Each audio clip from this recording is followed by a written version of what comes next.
पर्यावरणप्रेमी आणि नाशिकचे जे जे पर्यावरणासाठी काम करतात ते सगळे संस्था होते, सामान्य नागरिक होते. सगळे आम्हाला असं सांगण्यात आलं आपण शांतता मोर्चा काढतो आहे, आपल्याला काही प्रशासनाविरुद्ध बोलायचं नाही आहे. ते आम्ही बोललो नाही आहेत. आम्ही कायमच प्रशासनाच्या बरोबर काम करत आलेलो आहे. माझी तर संपूर्ण म्हणजे अर्धी आयुष्य इथे गेलेलं आहे, इथे चक्रा मारून मारून म्हणजे लोकांसाठी. आणि आज आमचे शांतता मोर्चा इथपर्यंत आला, शांतता मोर्चा इथपर्यंत आला आमचा. तर याच्यातील आम्हाला यांनी अर्धे लोक मध्ये घेतले, अर्धे लोक मध्ये घेतलेच नाही, आम्हाला बाहेर केलं. म्हणजे आमच्यातल्या बरेच लेडीज होत्या, काही वयस्कर होते, वयस्कर लोक काही आहेत, तर त्यांनी मध्ये अपंगसुद्धा आहेत, त्यांना मध्ये येऊ दिलं नाही. म्हणजे आम्ही शांतता मोर्चा काढून याचा काही अर्थ आहे का? म्हणजे शांतता फक्त एकाच बाजूने असली पाहिजे का? जर शांतता आम्हीच ठेवायची आहे आणि तुम्हाला ठेवायची नसेल तर तुम्हाला हे कळलं पाहिजे. जेव्हा ज्वालामुखीचं जी राख असते ना, ती धगधगत असते, ती शांतता असते. त्यानंतर जो डोंब उसळतो त्यासाठी यांना सहन करावं लागणार आहे. कारण शांततेचा यांनी शांतता या शब्दाची सुद्धा त्यांनी चेष्टा केलेली आहे.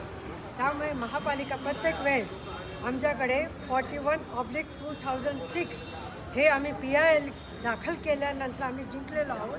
याच्यामध्ये आम्ही हायकोर्टात जिंकलो, तर आमच्यावर गेडामसरा सुप्रीम कोर्टात गेले, तिथेही ते हारले, बरोबर आहे.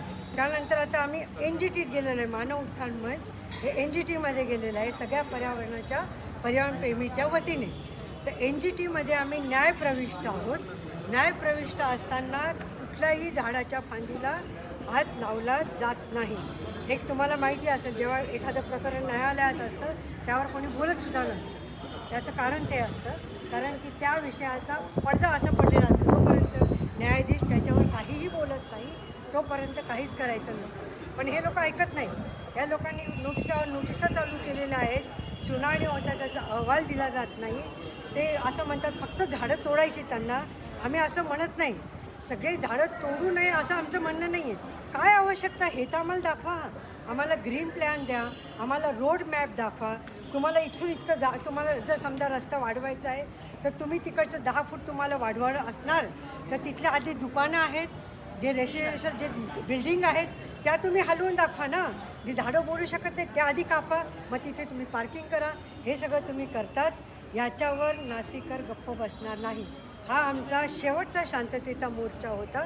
यानंतर नाशिककर आणि NMC हे बरोबर काम करणार नाही. आम्ही समोरासमोर उभे असणार आहोत. आम्ही अजूनही आम्ही तुम्हाला म्हणतो, आम्ही पुढे येतो, तुम्ही पुढे या, आपण बरोबर काम करू. पण हे त्यांना मान्य नसेल तर ठीक आहे, आम्ही समोरासमोर. धन्यवाद.